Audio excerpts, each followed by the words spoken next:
Welcome to the Driving Change podcast on the Evergreen Podcast Network, where we live at the intersection of neuroscience and storytelling. If you love great stories and you love understanding the mindset it takes to be a world-class change agent, then join us as our fascinating guests from all walks of life unpack their unique journeys of perseverance and passion, of expertise and experience, and be inspired to use your own story to drive change.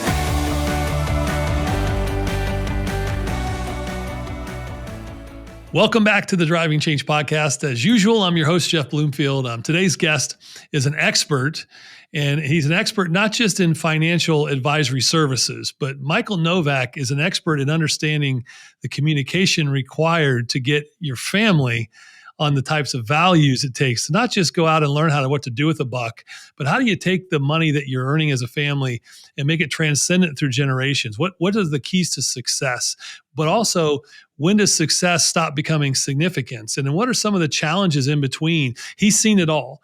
Michael is the president and CEO at Wellspring Financial Advisors. And the reason why I was really attracted to having Michael on is he has such a wealth of experience dealing with families, not just in the zeros and ones, not just in the dollars and cents as an advisor, but on a lot of those in-between things, the things that transcend money, and how to think about the way we act as families together around this topic. And so I can't wait to dive into this. And Michael's background, he's been in the financial advisory service for a long time. He's been a CEO of Wellspring since he founded the firm in 2007. But even before then, the other thing that I love about Michael is his commitment to charity, his commitment to purpose, his commitment to cause. And we're going to get into some of that as well, because I think that's a big part of his story. So, Michael, thank you for being a guest, and welcome to the Driving Change podcast. Yeah, my pleasure, Joe. Happy to be here. I'm really excited to join you today. So I forewarned you that first question is, the guests we get a lot of questions about that. Like, hey, we want to know these, we want to know these people's backstory. What's the origin story? So give us the Michael Novak, little Michael Novak, growing up origin story. Like, where are you coming from? Who is the big influences in your life? Where do your values come from, and how do they serve you today? Yeah, thank you. So, it's kind of a traditional, probably Midwest story, Jeff. So I was born and raised in Cleveland, Ohio. Parents didn't go to college. Kind of grew up in a very Italian family. My mom's Italian. My parents are no longer alive. But if your mom's Italian, you have no choice but to be Italian. So my last name's Novak, but I grew up in a very Italian household. Sauce on Sundays with all the cousins, uncles, aunts, grandparents. My parents were huge influences. They both, I'm sure on many of your podcasts we've gotten the grit, but my parents both had that, right? So kind of born and raised, went off to all boys Catholic high school, went on to Ohio University where I graduated with an accounting major in 1993. As far as kind of influence, it clearly was my parents. Not to just be so simple about it, but obviously, you think about, I've got two boys, 22 and 20, and my oldest is going to be graduating from the University of Michigan this Saturday, which is crazy. But could he not get into Ohio State, or what's the? All right, we'll get there later in the podcast. Sorry, I couldn't resist. My CRO is a Michigan guy. So. Yeah, I think Michigan, something happened in January. They won a game. Carry on. Tell me about your other son. Yeah. Well, he's at Boulder, so we won't talk about that. Okay. But my parent, huge influence, right? So, and I guess the biggest influence was, all those little things in life that they always were there for, right? No matter how hard they worked, they never missed the little moments. And I think a lot as parents, we're always like, oh, we're going to do these big trips and we're going to do these amazing things, but kids don't really care about that. It's those little things every day where you're driving in the car and Jeff, you're talking to your wife and your kids listening, but you don't think they listen because they never listen to you. And all of a sudden they say, Dad, why is Aunt, mad at Uncle? What did he do? And you're like, oh, you're listening to me. So, they were always there for me and my sister. I've got an older sister who's 18 months older. And for Kim and me, they were always there, part of our life, whether it was, coaching in certain things. And I played football, being there for family events. We went on a couple great vacations a year as a big family with our extended family and cousins. And so, we grew up in a very loving family. And I think, that two-parent household is a really big deal. And for me, it definitely was instrumental. Later in life, I was probably closer to my mom growing up on the Italian side. And then my mom, she got MS and then eventually dementia. And then, frankly, as sad as that was, Jeff, I really got closer during those ages during those years to my dad, which was kind of cool for both of us because he was working a lot. And at times there was probably spending more time with my mom. And then, it kind of flipped later in life, which was really cool for me. And so I got to spend some more time in a different way when I was older and probably appreciated it more with my father. So definitely my parents. Wow, that's good. Well, it's funny. I've had guests on too that came from these big Italian families. It doesn't matter whether you have one sibling or 10 siblings. You've got like 30 cousins, and everyone's still every Sunday. I mean, I love that. If you have a chance to have a family like that, I think it's almost lost in today, and it's such an important thing because it's so part of your DNA as you grow up and raise family of your own. I'm sure your boys have picked up on that, right? Is that Yeah, for sure. There's nothing more important, and long after your work and colleagues and peers are gone, family's remaining. And so you probably got to treat them accordingly because you never know when they're going to have to take care of you, right? Yep, right. Yeah. So what made you get into, I'm just curious, what made you get into obviously you got your degree as a CPA, and you got a bent toward numbers and financial. What made you want to go into the financial advisory space? Yeah, so when I was in college, I interned for a financial planning firm.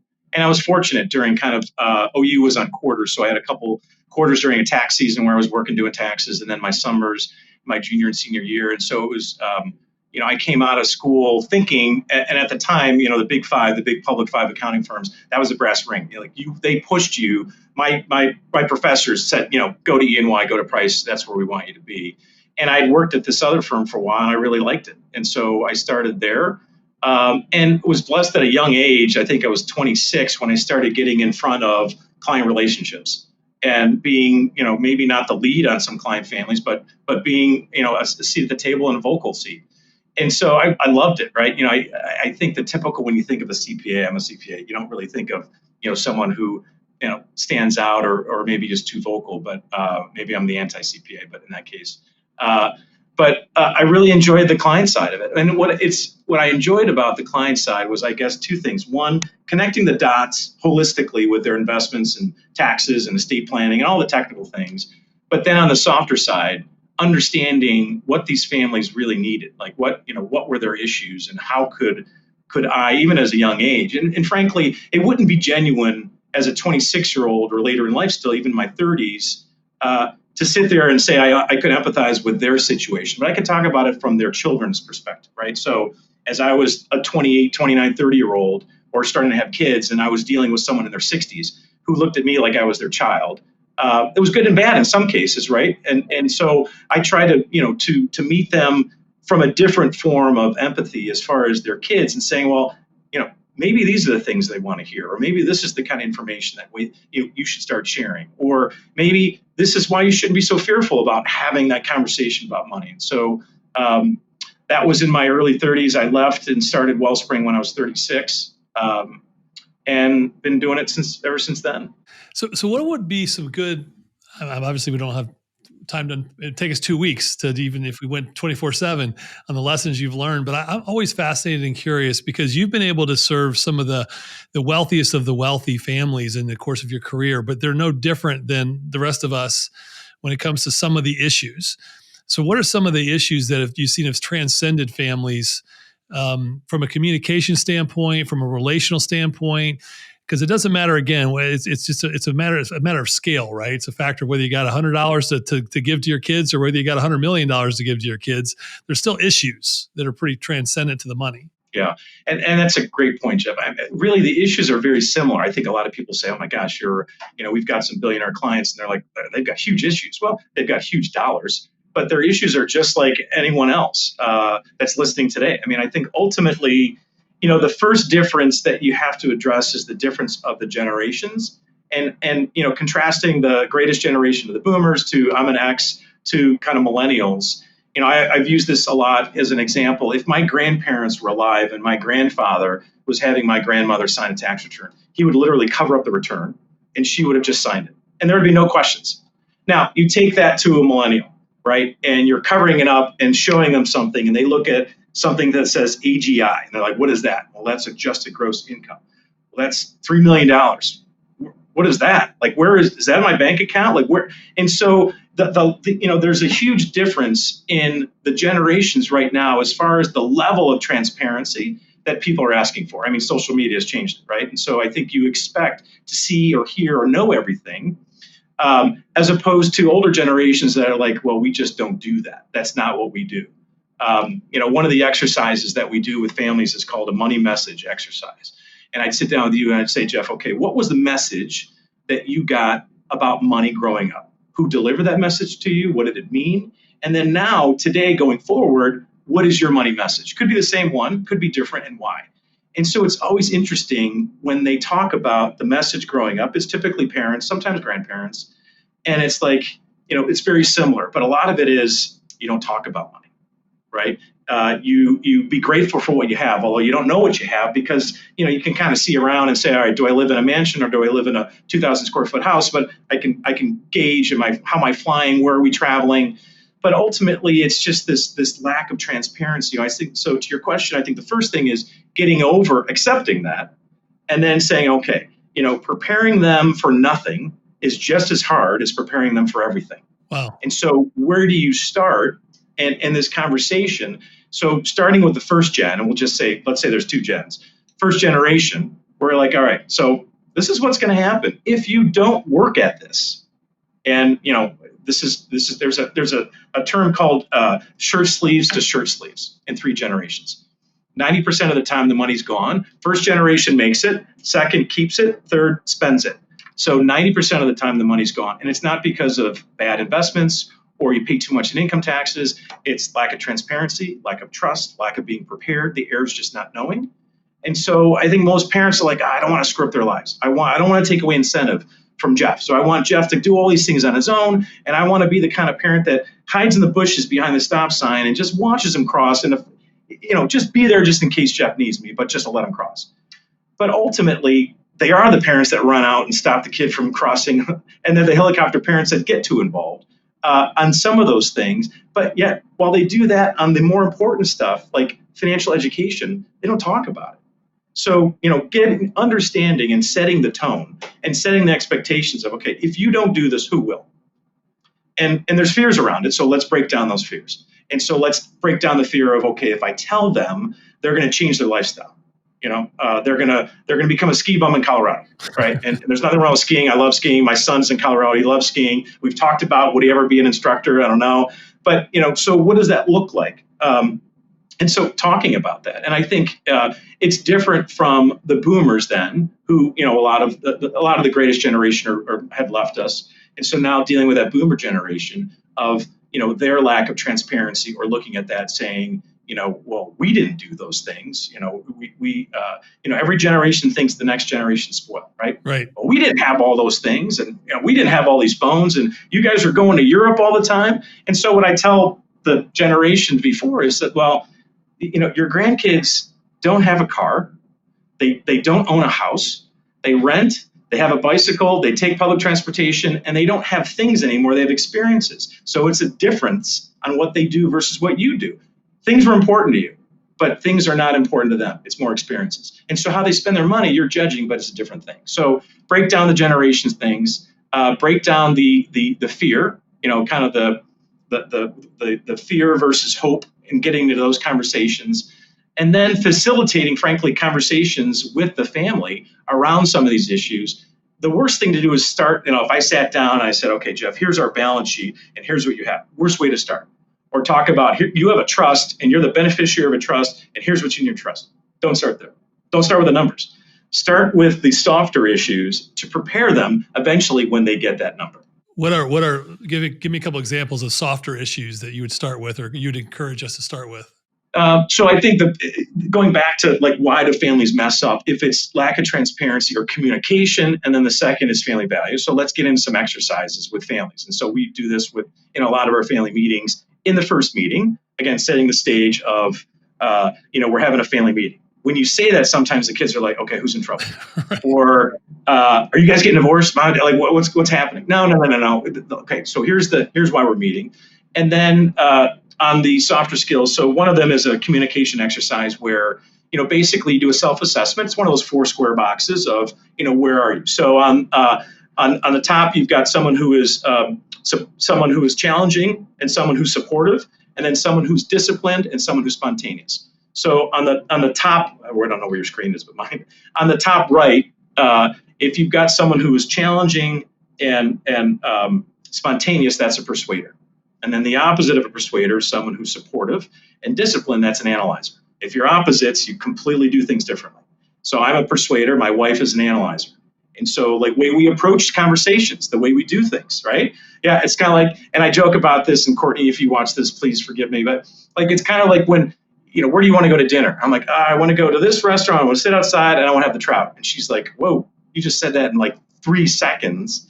And I'm like, well, you asked me, and that's what I want to do. And so she's still thinking about, well, what's the weather like? Right. And do I even want to sit outside or inside? And so a persuader has to sit on their hands and wait for that analyzer to kind of get through their process. On the other opposite side, you've got a director who is someone who's disciplined and challenging, and then you've got a counselor.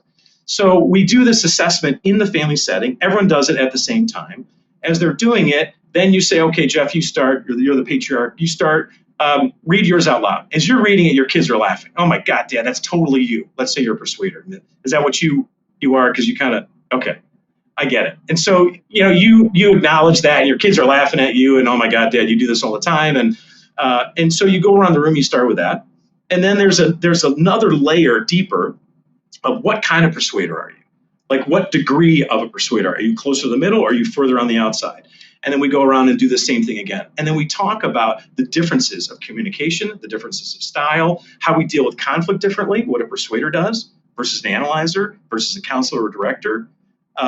So we want to have fun in this family setting, right? We're trying to enjoy ourselves. Sometimes we break out into some serious conversations. But ultimately, it's, okay, let's identify who we are. It's an exercise in mindfulness. Who are we as individuals? And then how do we communicate as a family? And instead of saying, Jeff, you do this, or Dad, that's you talk about it as if a persuader. So you're not personalizing it. You're talking about a personality type. And so you try to depersonalize some of those family issues around communication, because if that's one of the issues, well, let's start talking about it. And then there's more exercises around that. On the family values, we give everyone a deck of cards, same set of cards, same deck for everybody. There's about 50 cards in the deck. And I say, Jeff, okay, you've got to sort them in 3 piles, and great values. But some of the time, all the time, and none of the time. And you want to have equal piles. So you go through this process, and it's fun to watch as I'm moderating or facilitating these family meetings and seeing what the families are doing, and like who's looking at who and how they're having conversations. And eventually I say, okay, everyone stop. Okay, you're done. All right, now you're all the time cards. How many do you have? Out of 50, I said, try to have about even piles. Most of the people are in their 20s, right? Almost half of the deck is in all the time because they're great values. And so now you got to get down to 15. So that's the next sorting process. You get down to 15, you create a values pyramid. My top value, the next 2, the next 3, you create a pyramid. And then we start going around the room flipping the cards over, and there's colors which have themes and patterns that emerge. And so we go around the room. Typically in a family setting, family is the number 1 card. Faith might be sometimes for families, friendship. And depending on intrinsic values, like who they are at what stage of their life, like parents, some of the themes are blue themes where they're kind of legacy now. They're looking at what are they going to do going forward? Like, what are they trying to do? What's their purpose? Whereas there's orange cards, which are basically working on yourself. Younger, like especially when you do it with college kids, it's a lot of orange where I'm like, I don't know who the hell I am yet. I got to figure out who I am. Right. What do I want to do? Who am I trying to be? So it's a great exercise to look at the family values, to talk about shared values, to maybe create a family mission statement if some families do want to do that. At a minimum, one of the things I usually do is say, hey, if we're going to meet a year from now, pick one of your values that's lower on this list. And it's important to you, but it's not as important. Well, do something specifically and measurably in the next year and work on that value. So when we get together next year, let's say it's friendship. And family was number 1, and they love their friends, but their friends are down below, and they're like, I'm just not investing enough time in my friends. All right, well, call them, do something more for them. Why don't you be proactive? And so it's a great exercise. So those 2, communication, family values, we kind of get into those and start having a conversation around that as a family. what I'm hearing you say is something that, I mean, this is not just financial education. To your point, nothing you just talked about has anything to do with the finances. And it's also not something I see as very common. Both of those. Now you're there facilitating this as someone who knows how to do this, and you've seen families the need for this, but I can't think of a family that doesn't have a need to do the exercises that you just did. So I'm kind of convicted and encouraged. We've done our own things a certain different way, but not to the degree with intentionality that you did. So that's kind of my first takeaway right away is if you're listening out there, how intentional are you to understand each other's personality, how each other in the family comes about stuff, not because you're using it as a label and making an excuse for someone's personality, but so it brings self-awareness to you, but then others' awareness so you can have a different dialogue and have a different perspective to know that, hey, dad's wired this way, but mom's wired this way. And the kids are wired this way. So when we have this kind of conversation, I can see that all coming out. And I think that's super helpful. And the values thing, I think, is so underutilized in families today because we're not leading that way. It's almost like there's assumed family values. Well, are they? Because if you're assuming there's their values, how do you know they're being enacted? What's it look like to live out the value of family if we don't say family's a value and here's what it looks like? It looks like getting together with our cousins every Sunday and having pasta. And here's what it look. I think this is really, really, I want to over dramatize this, but I think it's woefully missing in, 99% of families today with just these two little exercises that you talked about. Yeah.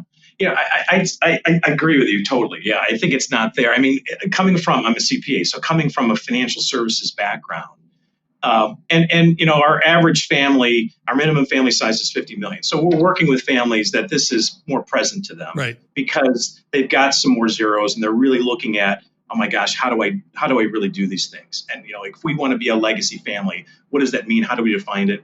How is it important to us? But I think the industry is waking up to this a little bit. I mean, I speak on this a lot on a national level, and so I think it's great that we talk about it. It's hard to do because if you don't have the emotional intelligence, right? How do you I could be really smart on taxes or estate planning or investment management or looking at private investments or alternatives, and that's great. And frankly, those are all table stakes. Your advisors should do that, or else you shouldn't be with them.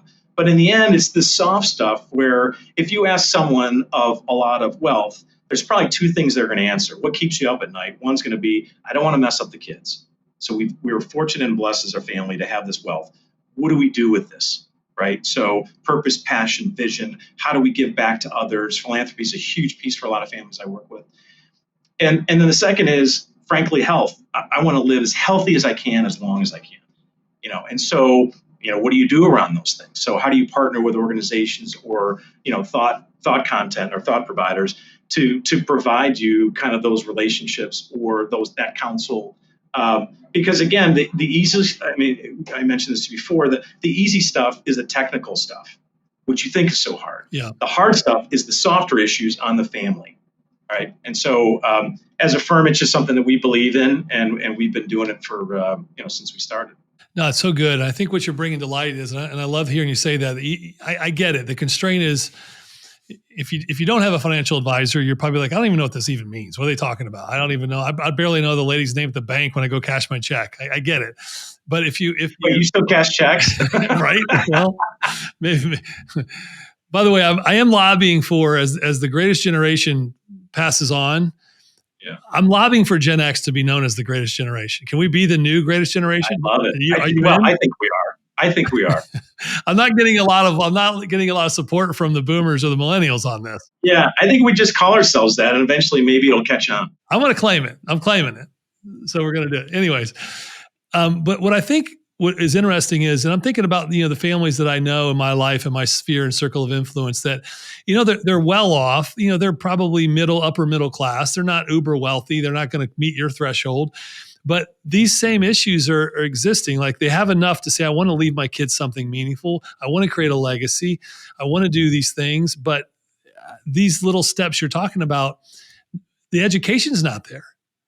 Because maybe take me for example. So I came from a farm. I didn't come from much. The inheritance I got from my grandfather was his .22 rifle and the flag off his casket. But the real legacy was who he taught me to be, right? The values that I inherited from him, the communication, all of those things that I learned from him. But there wasn't any, there wasn't any wealth management discussions or ever talking about that. We're like, do we even have enough money? We kept money in a coffee can, for crying out loud, right? So what advice would you have for people out there that are in that maybe middle class to upper middle class to get educated on these things so they can bring these tools? Because they're financial advisors probably who are managing 100, 150 clients. They're not going to be running around to everybody's leading these kind of sessions. What advice would you give to those folks? I mean, again, separating the technical piece, right? And so obviously having sound advice on, the way to invest, right? The standards of, looking at it's not what you make, it's what you keep. So looking at tax efficient investing or cost, how much are you paying your advisors and what are you getting? So the value for those things. Outside of that, going back to like these other soft issues, right? So number one is, I look at where we were as a family. I didn't know what I didn't have, right? And so I was around a bunch of lower middle class people growing up and I thought I had everything, right? And I did.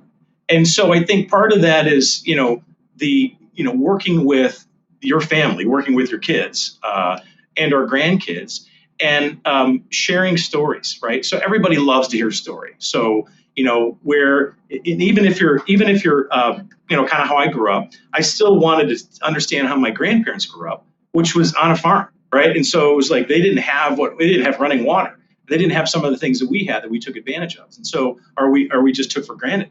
And so I think having that conversation with your kids, frankly, the vulnerability. I mean, one of the exercises we do and with peership and intimacy is having an intimate conversation, right? So what does that mean? It means you got to be vulnerable, right? So a lot of parents don't want to be vulnerable. I mean, I think one of the best reactions I ever got from one of the boys was when I apologized to them once and only once, because I'll never do it again. But now, when you apologize as a parent, your kids aren't used to it. Like, yeah, they're like, "What are you apologizing to me? I'm the kid. I'm the one who screws up. Like, why are you apologizing as a parent?" So I think being, again, and maybe it's not technical enough, but looking at intimacy and peership and having these conversations, sharing stories about how you grew up or the importance of what you're trying to do, or frankly talking about fear.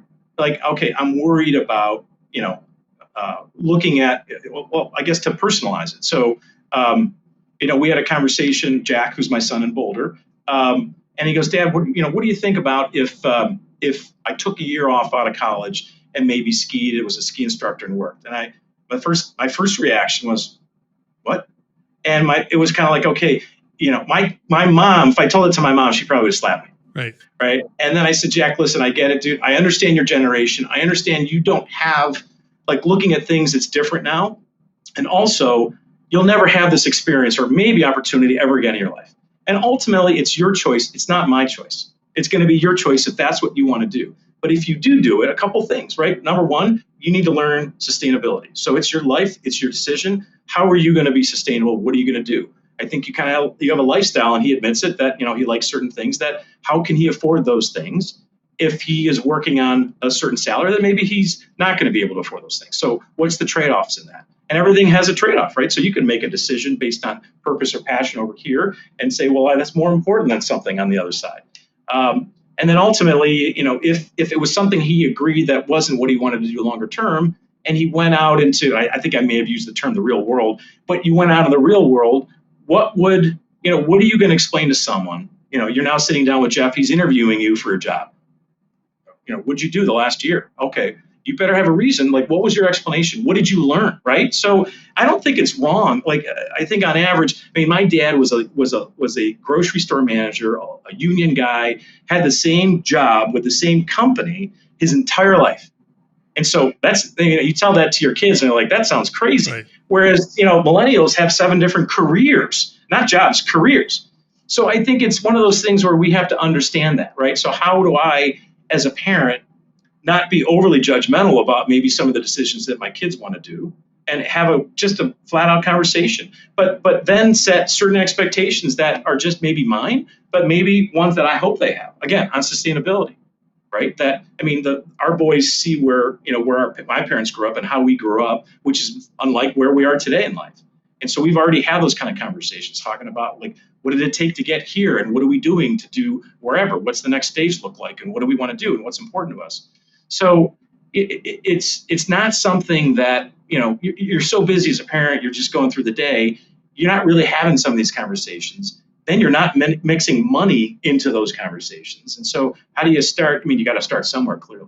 Yeah, and I think we're dipping into this as this is almost becoming a really good parenting episode here. One of the challenges that I hear a lot, and my wife and I have it actually, is you touched on it. I'm curious what your philosophy is on it, where you see the differences maybe in your uber wealthy clients versus the ones who aren't. Maybe there's not a difference. You mentioned it earlier, is I don't want to screw up the kids. When you don't come from a lot and you have I've had a bit of a scarcity mentality, you built something and you see your kids and they're Gen Zs or millennials and Gen Zs and now alphas coming behind them. And you're like, boy, I always wanted to give them everything I didn't have. But then you reach a point where you're like, man, am I building this entitlement mentality? And am I not serving them well? Because at some point they're going to have to go figure this out. Like, where have you seen that balance in that communication with that? Yeah, that's an awesome point, Jeff, because I think that is unfortunately what some families do, where it's not, it's not really about making things better or easier for them, right? You want to give them more opportunities than you had, right? So the parents that are like, well, for example, for us as a family, education was the biggest thing. So what could I do for the boys? We could provide Courtney, my wife, and I could provide the best education that we could afford. So we were very blessed to give them a private high school education here in Cleveland, to a great all boys school on the east side, which was amazing to them and changed their lives. And even in college, they're still best friends with the guys they went to high school with.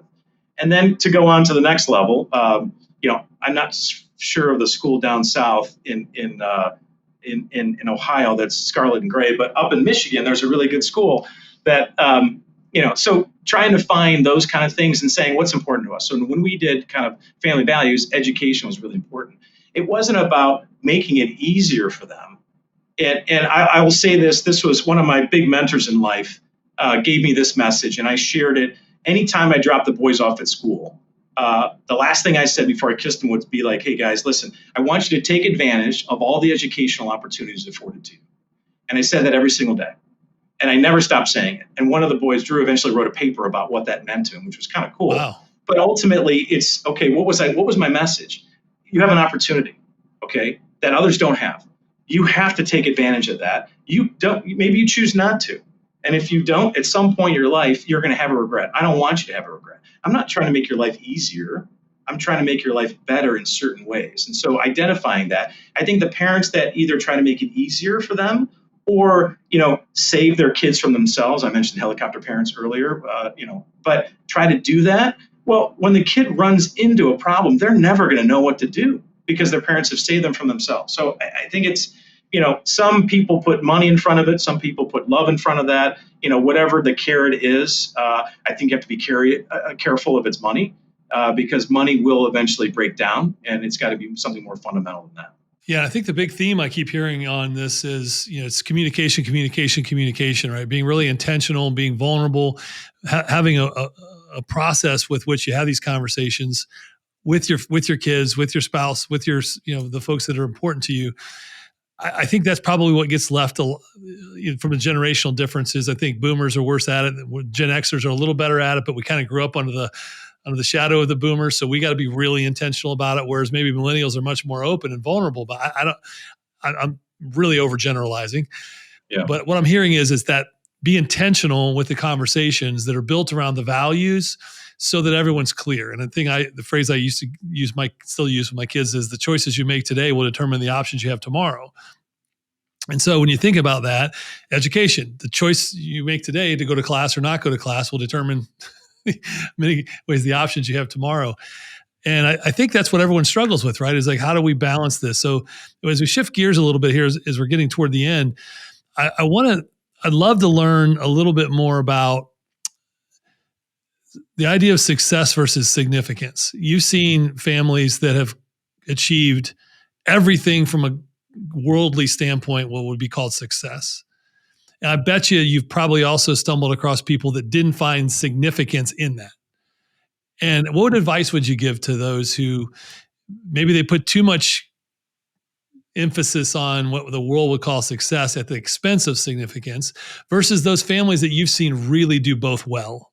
So I think the first part, maybe on looking at success, is how does someone define success, right? And I guess that's probably the first thing I would say when we look at a family and we say, what does a legacy family look like? We're talking generational wealth, right? And so it's not just hoarding wealth, right? Because again, one of the big things that I want to say, I don't want to say all or never, but I would say most, if not all, of the families we work with have either a donor advised fund or a private foundation. Philanthropy is really important to them because giving back, it's in a family setting, it's so much easier to talk about someone else's money than your own money. So talking about what you do with charity is really easy and gets the next gen and grandkids involved. So I would look at success first and say, well, what does that mean to you?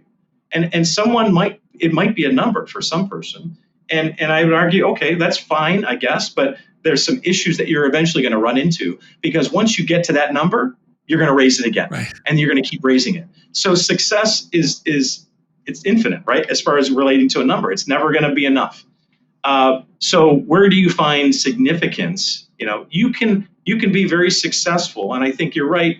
When we say success, I think people might think dollar signs, right? So I think unfortunately, I think that's what our society looks at.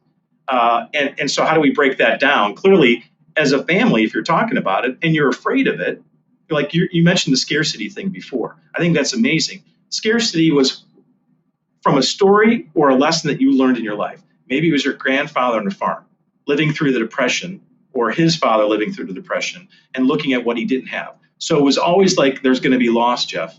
We can lose our house. We can lose our job. We can lose our car. We can lose everything. That's the message that they had.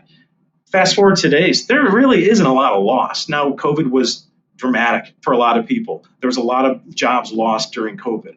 But for the most part, we haven't had something significant. The global financial crisis was a significant one as well. But there's not a lot of loss going back to depression where somebody either was born through that or raised through it or learned through that, where they've got this message that they have. So define what does success mean to your family. And then I think significance, it becomes an outcome of that definition of success. So if success for you is, I want to be worth $50 million.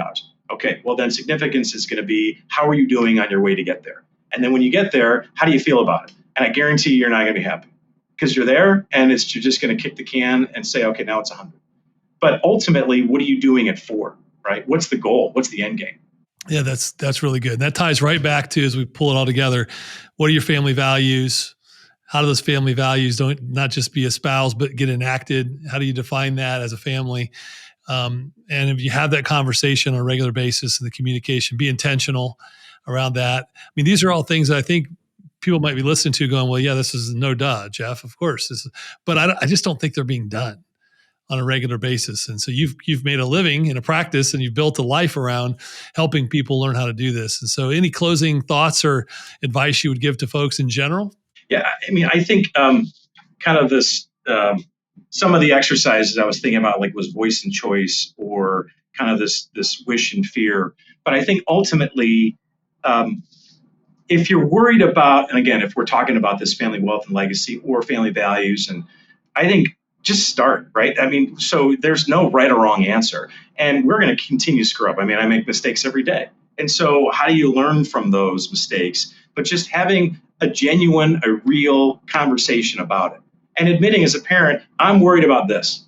Or as you're looking at legacy, I'm worried about these things for your generation, for you.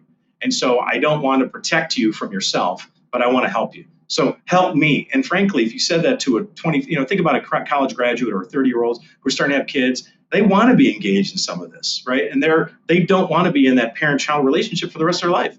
And so, just getting started and admitting that, you're not good at it is fine. And understanding that you're making mistakes as a family and to learn from each other and be open and transparent, as well as have that, have maybe some of the voices be equal. So it's not just mom and dad with the voice, but the kids have the voice. And maybe also in the choice where everybody has an equal vote. Yeah, love it. Well, as we close, then I know you're big in the philanthropy side yourself. You're a big supporter of a lot of different great causes. I know you're big into the supporting first responders and the blue coats, and you've got a lot of passions there. Is there any places that you could point people to that maybe they didn't know about that might be something interesting to get involved in supporting that you're mission minded on? You mentioned Blue Coats, and there's another organization that does the same kind of things, all across the nation. I'm in Cleveland, but that's where Blue Coats is, but Northeast Ohio.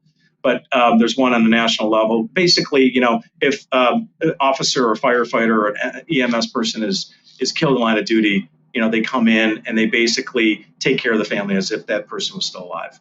Pay for education, take care of the mortgage payments, pay for housing, insurance, medical needs. I think as a society, I think the United States is a very philanthropic community overall compared to other countries. And so I think, the lessons learned and kind of tying it back to family values, the importance of paying it forward and giving it back. If you do those things, good things happen, period. And where could I learn more about that organization? Bluecoats.org. It's in Northeast Ohio. That's great. Well, Michael, it's been great. I feel like I've learned a lot. I feel like I've been challenged a little bit myself now. I've got to go do a few things. Time for a family meeting. Kids, if you're listening, we're going to have a family meeting. Yeah. Mom and dad are not getting divorced. That's right. That's right. No one's getting fired, not getting a divorce. So, but thank you for being a guest on here. And I would love to just kind of keep track of things with you because you are such an expert in this space. I think it's worth probably having you back on from time to time just to kind of update us and give us a new inoculation of things we need to be doing different as families as we prepare for the next generations to come after that. It'd be my pleasure, Jeff. Thank you so much for having me.